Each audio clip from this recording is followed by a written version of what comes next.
Alright guys, and welcome back to the channel, and today I will be giving you my full predictions and fight card breakdown for UFC 303 Saturday, June 29th, live from Las Vegas in the T-Mobile Arena, and I absolutely cannot wait to get into it. We have a phenomenal card on our hands, ladies and gentlemen. We did lose Connor and Chandler, unfortunately, but the positive note in this is that the card actually got better at the last second. They swapped in Alex Pereira and Yuri Prochazka too, which is amazing. They added Diego Lopes and Brian Ortega, which is a phenomenal fight. And I mean, it really did save the day on this one. And I'm very excited to get into this card. And we will go ahead and kick right into the first prelim of the night, which is Charles Jourdain versus Gene Silva. And what a phenomenal fight this is. This is going to be a striker's delight, boxing, just pure strike fest. Great matchup here.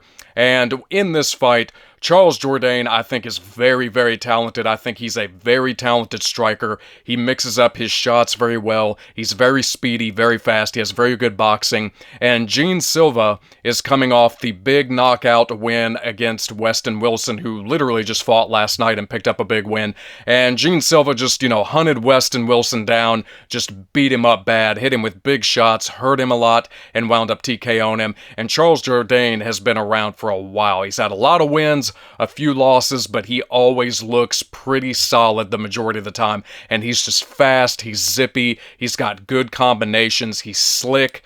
And in this fight, I really think the speed and the crisp boxing is going to favor Charles Jourdain in this fight. I think Gene Silva is going to come forward, throw big power shots. He might have a little bit of success here and there, but I think Charles Jourdain is just going to be a little too fast for him, a little too crisp with the hands, and I think Charles Jourdain is going to take a decision on Gene Silva. I think Jourdain is most likely going to pick up a 30-27, but at the very least, he'll pick up a unanimous 29-28 on the cards. All right, moving on up. And these are a little offset again because they have not updated the correct order. Let me see if I can find, there he is, Andrei Arlovski on the right here, just for the comparison. And we have, moving up, Andrei Arlovski versus Martin Buday, and a big heavyweight striker's delight here. I mean, who doesn't love Andrei Arlovski? An absolute UFC veteran, one of the best of all time. I mean, I've been watching Andrei Arlovski for almost 20 years. He was one of the original guys I started watching back in 2004 when I got into this sport. The old reruns on Spike TV. His fights with Tim Sylvia, I mean, Arlovski's the man, and his second half of his career comeback has been very solid. He's looked overall pretty damn good, but up until recently, Arlovski has kind of started to hit a wall. He's been taking some losses, and he has 3 losses in a row, and he's coming off, before that, he had 2 split decision wins, which was, that's real close on the cards. So it's been kind of tough for Arlovski. He's just kind of been losing a little bit of steam that he was picking up. And Martin Buday, came in. He's looked okay. Kind of just a big, kind of slow, little bit of a clunky heavyweight, but he's been getting the job done. And, the striking is somewhat there, nothing too crazy, but, he's a little younger, he's got a little more potential at the moment, and I think Arlovski is kind of on the way out the door. I mean, he is 45 years old, he is up there in age, and I think it's just, Arlovski doesn't look terrible, but, I mean, he's just starting to kind of slow down and hit that wall to where it's pretty much time for him to clock out, and I think this could be a pretty interesting fight, and Arlovski could wind up making this really close, and he could even wind up winning. He still has the striking, he still has the boxing, his speed is not quite as there, but I think in this fight, even though I think it's going to be very close on the feet, I think it's going to be a good back and forth fight. I think Martin Buday is going to have a little more upside here. I think he's going to be a little faster, a little younger, probably land the cleaner shots, and I think Martin Buday is going to wind up beating Andrei Arlovski here to a decision. It could be very close. It could be a split 29-28, either way, but I think Martin Buday is going to take it on the scorecards, and he's just going to out-edge Arlovski on the feet. It's not going to be a super exciting fight. It is going to be a strike fest for sure, But, you know, I just expect them to exchange, you know, and it's just going to be kind of a slow to mild pace boxing match back and forth. Nothing too crazy.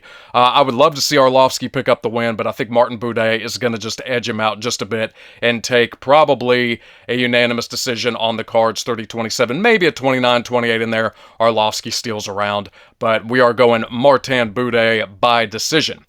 Next up, we are looking at the streaking and red-hot Peyton Talbott versus Yanis Ghemmouri. And Peyton Talbott has looked incredibly impressive so far. I mean, he is absolutely somebody to look out for. An up-and-coming kid, very talented, dynamite in his hands, great striking.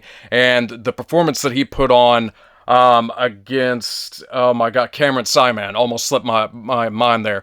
Cameron Simon from South Africa, you know, very scrappy kid, good, you know, lean, lanky kind of striker, you know, pretty talented, but Peyton Talbott just put a beating on Cameron. I mean, hurt him bad multiple times, rocked him, hurt him, dropped him, wound up finishing him, and Peyton Talbott has just been looking better and better each fight.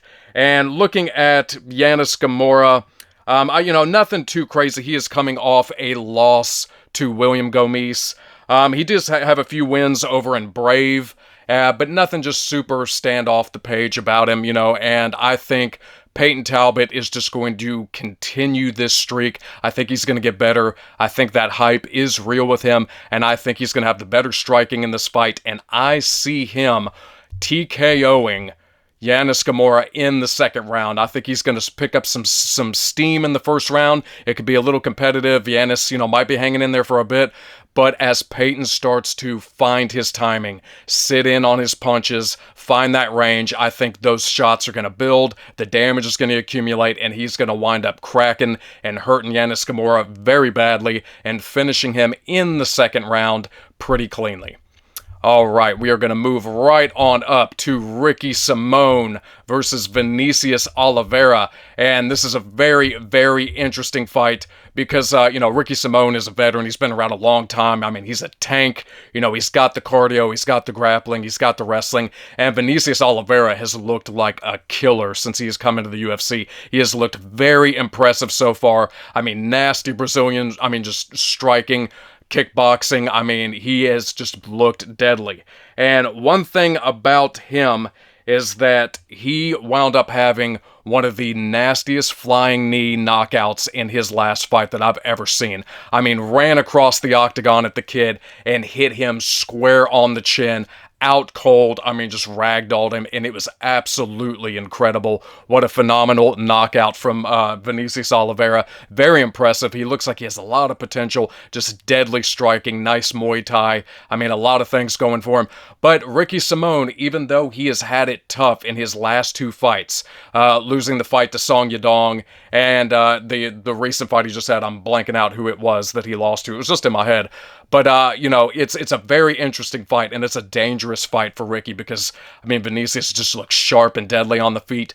But I think this is a big step up in competition for Vinicius Oliveira. This is really going to test to see where he's at because Ricky Simón, I mean, is a well-rounded veteran. Cardio for days. I mean, very tough. Great grappling. Great slams.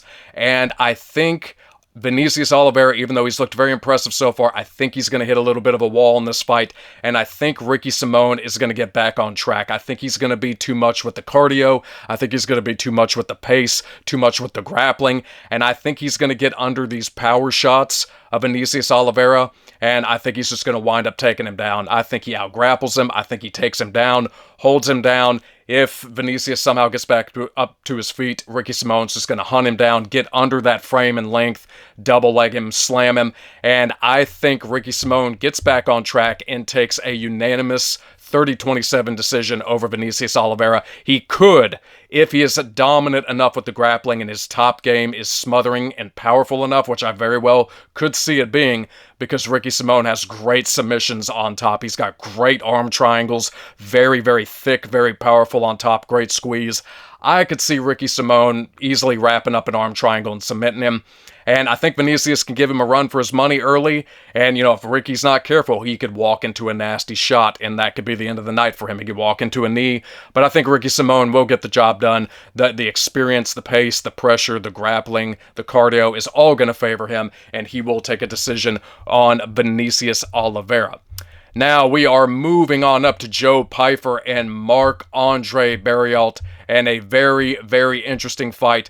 Joe Pyfer, has looked pretty impressive so far. Great hands, knockout power. Marc-Andre Barriault, nothing super special about him in any one particular area. Just a very solid, well-rounded, tough fight. He's just one of those guys that's just kind of, good chin, pretty good striking, just dog toughness, got a lot of heart, good cardio, and, he's a good test. He's a good test for anybody. He's a solid fight. And in this fight, I think it's very interesting because I think Joe Pyfer is going to have clearly the edge in the striking. He's clearly going to have the edge in the power, the reach, the size. But Marc-Andre Barriault is tough, and he's got a chin, and he's always coming at you, always putting that pressure. I mean, he's just a freight train. And I do think Joe Pyfer's striking is going to get him through this fight well enough to land some very hard, damaging shots on Marc-Andre Barriault. I think he is most likely going to knock Marc-Andre Barriault out. Even though it's very hard, most people cannot knock him out. I mean, he's got a very, very good chin. I think he's only been knocked out one time by Chidi Njokuani, I think. Maybe there was one more guy that might have put him away, but normally, I mean, he's very tough. Now, if Joe Pyfer cannot knock him out, if Joe Pyfer starts to gas, if that cardio starts to dump, I think Marc-Andre Barriault could come back and just grinding him, pressuring him, just beating him up. And I could see Marc-Andre Barriault stealing a decision on Joe Pyfer if Joe Pyfer cannot put him away early. But I'm going to go ahead and bank that Joe Pyfer has made the improvements coming off the loss to Jack Hermanson a few months ago, and I think he is going to put Marc-Andre Barriault away. I think he will find that shot and hit that chin just in the right spot, and I think Marc-Andre Barriault should go down. But if he doesn't, it's gonna be a scrap. It's gonna get real close, and it's gonna get really interesting. And Marc-Andre Barriault could just wind up coming back and just putting that dog on him and taking that decision on the cards. But I'm gonna say Joe Pyfer does wind up knocking him out, and if not, he's going to clearly outstrike him for the majority of the rounds and take it on the cards himself. As long as he keeps those hands crisp, he keeps the range good, lands those power shots when he needs to, and doesn't, wind up having a cardio dump, he could wind up taking the decision, but I think he's going to wind up knocking Marc-Andre Barriault out. All right, moving on up, we are looking at Carlos Hernandez versus Ray Tsuruya. And very interesting fight here. Very interesting fight. Carlos Hernandez, very, very scrappy, very solid on the feet. Ray Tsuruya is pretty much new. I believe, let me see here. He was on the road to the UFC finals. That's what it was. The UFC Season 2 road to the UFC finals. And so far, he is 9-0. Very impressive record. He has a lot of submissions on his record. He has some scarf holds, some very excellent jiu-jitsu. And, he's just been picking up some steam and really making a name for himself since he's come to the road to the UFC finals. But looking over at Carlos Hernandez, nothing super special about Carlos. Looking over at him on his last, he lost to Tatsuya Taira. And Tatsuya Taira wound up TKOing him. And before that, he picked up a win against Dennis Bondar. But, Tatsuya Taira wound up catching him. He's undefeated. Now we're looking at Ray Tsuruya, who's undefeated with great submissions, great jiu-jitsu. And I think this is going to wind up continuing the streak for Tsuruya. Tsuruya. And I think he's going to wind up getting under the striking of Carlos Hernandez, and I think he does get him down, and I think he submits him in the second round, and I think he winds up moving to 10-0. All right, so we are going to move right on up to the next fight, which is Michelle Waterson-Gomez versus Gillian Robertson, and another phenomenal fight between the karate hottie and one of the best submission female fighters in the company, Gillian Robertson. And unfortunately for Michelle Waterson, I mean, she's just had it really tough in the last few years. This is going to wind up being her fifth loss. She's 1-6 in her last 7. 1-6 in her last 7, which is not good. And, if Gillian winds up beating her here, I think that is going to wind up being the end of Michelle Waterson. I mean, she pretty much needs to hang it up. She had a somewhat good early career, had picked up some solid wins, but she's just been having it tough, and Mariana Rodriguez just beat the shit out of her. I mean, brutalized her on the feet, beat her up bad, bloodied her up bad, and it's just not looking good for Michelle. And I think in this fight, I think Gillian is going to out-grapple her. I think Gillian is going to get her to the ground. I think Michelle Waterson is going to struggle in that area, and Gillian is just going to be too much on top, and I think she submits Michelle Waterson in the second round. And, then that's pretty much going to move her to her 5th straight loss, pretty much. And Michelle Waterson, thank you for the time you've given us in the company, but that might need to be time to hang the gloves up there. But I do see Gillian Robertson just being the better grappler, having the better pace, getting her down, controlling her, and submitting her. All right, and moving on up. And sorry again that these are a little out of order on each side. We are looking at Cub Swanson versus Andre Fili, and this is a phenomenal fight. This could be one of the best fights of the night, if not the best, fight of the night. But we are looking at Cub Swanson and Andre Fili, and they are so evenly matched. I mean, these guys are truly in every way. I mean, they're striking, the way they move, the way that they just approach fighting. I mean, they are very similar. This is almost a mirror matching style. And I really love this fight. I think it's going to be a striker's delight. It's going to be back and forth. It's going to be a war. It is going to be one of the most entertaining fights of the night. But in this fight, I think Andre Fili, even though he is coming off the devastating knockout loss to Dan Ige, really took a hard shot there. I think Andre Fili is still talented. I think he's still got the striking to be a problem in the division, and I think he can still make waves. And Cub Swanson is up there in age. He's old, he's a veteran, but Cub still has it, man. He gets in there, he shows the heart. And how can you not love Cub Swanson, man? He's a sweet, just nice, good human being overall, very kind. He gets in there, he's been through injuries, he's been through setbacks, but he's given us so much. And, he's very exciting to watch. And unfortunately, I will say that in his last fight, the judges absolutely got it wrong. They screwed Hakeem Dawodu very badly. Even Cub Swanson came out on the mic and said, I did not win that fight. I didn't think I won that fight. It was a pretty atrocious call on the scorecard, so Cub should technically not be coming off a win right now. It should have been a loss, and, he looked okay in that fight, but he did lose that fight. And I think that he is going to wind up running into problems with Andre. I think Andre's just going to be faster. He's going to be slicker on the feet. The footwork is going to be better. The head movement's going to be better. And I think Andre winds up getting back on track and pulling out pretty much a unanimous 30-27 on Cub. I think Andre should cleanly win every round of this fight. And, Cub could wind up getting in there, making it a dirty boxing match, maybe stealing a round, making it gritty, making it dirty. But I think Fili should be technical enough and clean enough to take these rounds pretty comfortably. And I am going with Andre Fili by decision in one of the most entertaining Strike Fest Delight fights of the night. All right, moving on up. We are looking at Carlos Ulberg versus Anthony Smith. And what a very interesting fight here. And, I'm just going to go ahead and say it. This is a very easy pick for me. I think Carlos Ulberg is going to knock the dog shit out of Anthony Smith. Now, it should have happened in the Vitor Petrino fight. It should have. Petrino should have been the one to steamroll Anthony Smith, and I was very confident in that fight. But Anthony Smith was able to wrap up a guillotine and submit him, which was pretty crazy because nobody thought Anthony Smith was going to win that fight. But I think Carlos Ulberg is a whole level step up above Vitor Petrino right now. Ulberg is fast. He has devastating cannon power in his hands. He is quick, lightning quick, and he's a dynamic nightmare on the feet. And there is no way, I said it against Petrino, but I'm going to double down here. There's no way Anthony Smith is wrapping up a submission. He's out striking Carlos Ulberg. There's no way he's beating him on that speed, that timing, that range.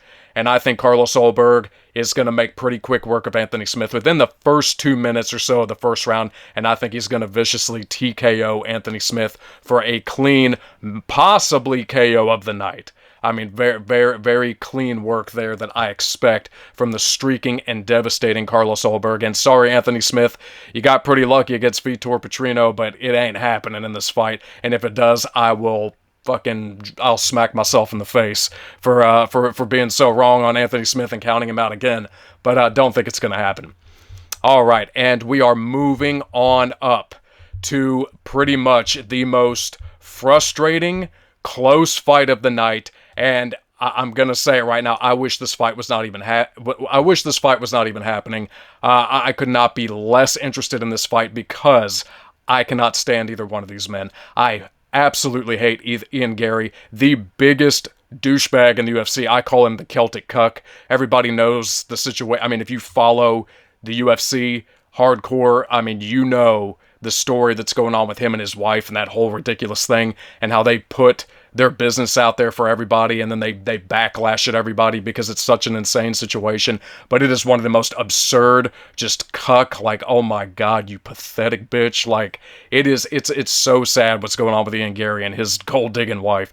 But outside of that, you cannot deny Ian Garry's talent. He is a very talented fighter, and he's got elite, deadly striking. He's got amazing footwork, very long, very rangy. His timing is very good, and you cannot deny that with the kid. And he's coming off that very close win against Jeff Neal. Great fight, very close fight. And then you look at Michael Venom Page, and I am just not a fan of MVP at all. I did not really follow him in Bellator because I had no interest in sitting here watching him dance around and be a fool and just do all this shit to these tomato cans over there, which he was. He was can crushing over in Bellator, and I never got the hype. I never cared for it. And I'm like, this guy will come over to the UFC. He might get a win or two, but once he starts fighting top-level UFC competition, he's going to wind up getting steamrolled, and he's going to wind up getting taught a lesson. And that is what I really want to happen to MVP. I want him to get up there to somebody that's just going to knock the shit out of him and show him, you're in the A-League, you're in the big boy league now, you're not going to do all this dancing and foolery. But it's a very, very interesting fight because MVP style, with how he evades, with how he moves, just all the movement in the head movement and all the work that he does defensively is going to make it very challenging for Ian Garry to close that distance and land those shots. And I could kind of see Ian Garry early struggling to try to find that timing, find that range, and it is going to be difficult. It is going to be a massive challenge. But the way that I'm looking at this fight is I cannot imagine that Ian Garry is going to struggle to land shots on Michael Venom Page for 15 straight minutes. I know it happened with Kevin Holland, and I expected a lot more out of Kevin Holland in that fight because I think Kevin Holland on his best day could beat MVP, but Kevin Holland just did not look good in that fight. He looked like he didn't want to be there. He just kind of took his foot off the gas and didn't do too much. But I think Ian Garry, even though it's going to be tough, I think he can close that distance and land just enough to steal this fight. But it's very tough. I mean, MVP could wind up being that elusive, that good on the feet to where, Ian cannot touch him at all. And MVP winds up taking a decision on the cards just with his pure defense and his jab, throwing that jab out there and just his speed. But I am going to say, and it's very tough, I'm very 50-50 on it, and, again, MVP could wind up stealing this with his style. But I'm going to say that Ian Garry continues his undefeated streak, picks up another win, and takes the decision on MVP. I think he is going to land just enough to wind up stealing this fight, and I think it's going to be very close. I think this is going to be a split decision fight either way. I could go either way, a split 29-28, something real close like that. But I think Ian Garry is going to struggle a little bit, but he should be able to close that distance and land enough to steal this win. But if he cannot land anything at all, if he just struggles to find that timing and that range, Michael Venom Page is just going to dance around him, on ice, touch him up with the jab, and wind up eking out the win that way. But I'm going to go Ian Garry by decision, but I'm very on the fence about it because it's a tough fight. It really is. But we'll go Ian Garry decision. Moving on up, we are looking at Mayra Bueno Silva versus Macy Chiasson. And this is a very, very interesting fight. One of the most interesting female fights of the night. Bueno Silva, coming off the loss to Raquel Pennington, looked pretty good early in the fight, and then the cardio just started dumping. She really started to gas in that fight, really started to struggle. And Raquel Pennington is a pit bull. She's just a dog. She's going to put that pressure on you. She's going to put that boxing on you, and she doesn't get tired. And I had a strong feeling that Raquel Pennington was going to wind up making a comeback in that fight and beating her. And I'd been saying it 2 weeks prior to the fight. I'm like, I want to go Bueno Silva, but if she gasses halfway through the fight, Raquel Pennington's coming back, and she's going to beat her. And sure enough, that's what happened. And then we look at Macy Chiasson, and she's coming off the win against Piana Kanzid, which was very impressive. And Macy Chiasson is big. She is big for this weight class. She's tall, and she's scrappy. She's got good striking. She's just scrappy. She's tough. She's got good cardio. And this is a very, very close and interesting fight. But then you look at Mayra Bueno Silva, and she's got excellent jiu-jitsu. That's her bread and butter, is her jiu-jitsu. And you have to be so careful with her on the ground, because she grabs a knee bar, she's got you. She grabs an arm bar, she's got it. I mean, she's done all of these things to so many women in her last few fights, and she is very dangerous on the ground. But on the feet, her striking's pretty solid, but the cardio tends to be iffy. And I am actually, in this fight, going to go with the underdog, and I am going to pick Macy Chiasson. Macy Chiasson, in this fight, she is going to have 5 inches of height on Bueno Silva, and she is going to have 6 inches of reach on Bueno Silva. And I think as long as this fight is on the feet, I think it favors Macy Chiasson. As long as she doesn't get too sloppy with her striking and her combinations, and she looks sharp and that cardio's on point, I think she outstrikes Bueno Silva on the feet. And I think she takes a decision and pulls off the underdog upset here. Now, she's got to be careful. She's got to watch her legs. She's got to watch her arms. She cannot go to the ground with Bueno Silva and play that game, or she is going to get cranked and tapped. But if she keeps it on the feet, she has all the physical attributes to beat Bueno Silva on the feet, and I think she pulls it off. So we are going Macy Chiasson by decision for the underdog upset. Moving on up, we are looking at one of the most exciting fights of the night. They got added at the last second, and I'm so happy about it. We are looking at the streaking Diego Lopes. I mean, the red-hot prospect that has just been blowing the doors off the cage when he steps in there and looking incredible every time he gets in there, versus the freshly returned Brian T. City Ortega. And this is such an interesting, just great fight, a great opportunity for such a promising prospect like Diego Lopes. And, Brian Ortega came off the long layoff from his shoulder dislocation, and he wound up getting the win over Yair Rodriguez, and he took heavy damage in that fight. He got rocked, he got hurt in that fight bad many times, almost got finished, but he wound up coming back, and he wound up finishing Yair Rodriguez and pulling off a phenomenal comeback win in that fight. Even though it looked very, very iffy and just red zone dangerous for him in the early half of that fight. But the difference here is Diego Lopes is a killer on the feet. This kid's striking is so damn good. He is so precise. The way that he has just been putting guys away like Pat Sabatini. I mean, it's looked incredible every time he's gotten in there, just more and more and more. And I think he is going to come into this fight, and I think he is going to give Brian Ortega all kinds of trouble on the feet. Because if Yair Rodriguez is giving you problems on the feet early, someone like Diego Lopes is definitely giving you problems on the feet early. And the difference here is that when Diego Lopes touches and cracks Brian Ortega, I don't think Ortega is going to recover from it well at all. I think Diego Lopez's follow-up is going to be enough. That precision, that power, that speed is going to be enough. And I think Diego Lopes is knocking Brian Ortega out in the first round, shocking everybody to steamroll a longtime veteran like that and putting himself right at the damn doorstep of a title shot. Because even though Brian Ortega was out 2 years and he only got this one win over Yair Rodriguez, he is sitting at number 3 in the rankings right now. He is somehow at number 3 still. So if Diego Lopes beats him and especially finishes him, Diego Lopes is next in line for a title shot. There's no question. And I think he is going to wind up knocking Brian Ortega out. And we see the star get brighter for him, the flame get hotter for him, and we see him make it to a title shot probably by the end of this year.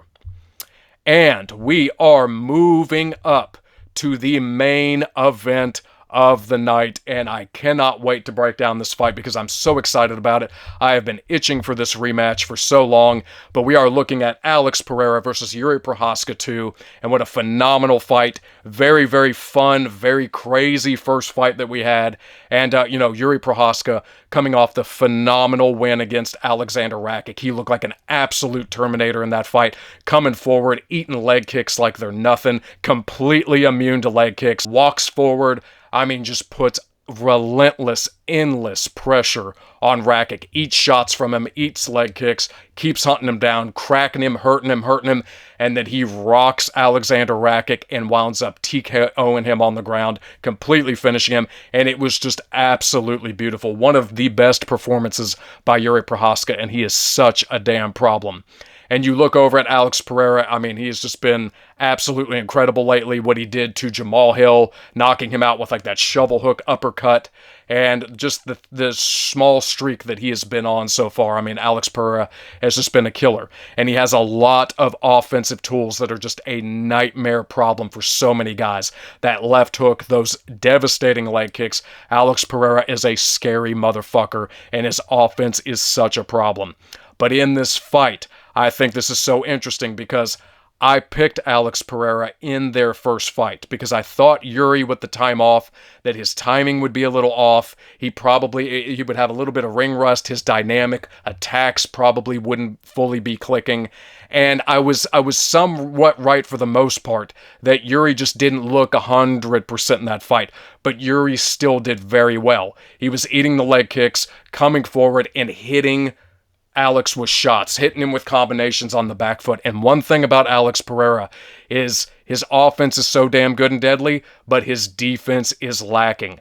I have said this before in videos that Alex Pereira's defense is actually pretty poor because he's very upright, he's very stiff, he's very flat-footed, he keeps his chin out and his hands low. Alex does not move his head.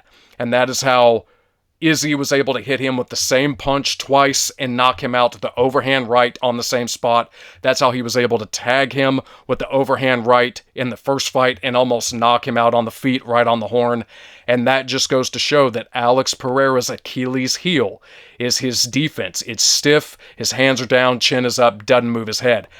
And I think, even though I picked him in the first fight, I think Jiri is back on track, and I think Jiri is going to be a fucking problem for Alex Pereira in this fight. I do not see Alex Pereira surviving the pace, the pressure, the dynamic attack, and the Terminator-style shots coming at him from Jiri Prochazka in this fight. Because what he did to Alexander Rakic, there's no way in hell that Alex Pereira would have survived that onslaught either. And people are going to say, Alex's leg kicks are going to be the difference. They weren't the difference in the first fight either, because Jiri walked through him. Yeah, he had cosmetic damage on the leg. He had bruising. It was black and blue on the side. But that does not mean that the entire leg is compromised. It never affected his movement. It never affected his explosiveness off the feet. It never affected his dynamic attacks. He was moving completely fine on that leg in that fight and in the Rakic fight. So this man has an ability to eat leg kicks like nobody else. They don't affect him. They don't bother him. Yeah, you'll see the damage on the surface, but his leg is fine. And despite the people out there saying, oh, that leg is toast, like Joe Rogan, what are you looking at? Read body language. Look at his movement. He's fine. He switches stance to protect the leg, and then he switches stance later. He's good. He's still switching stances and moving and exploding and jumping off with combinations. So these leg kicks are not a problem for him. He walks through them.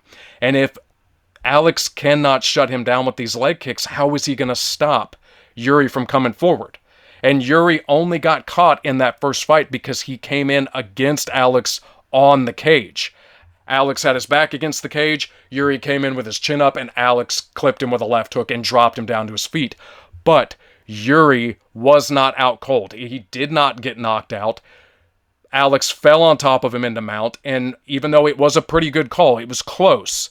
You know, yes, Jourdain was hurt, Jourdain was out of it, but he popped right back up. He wasn't fully knocked out. You know, he was still mostly there.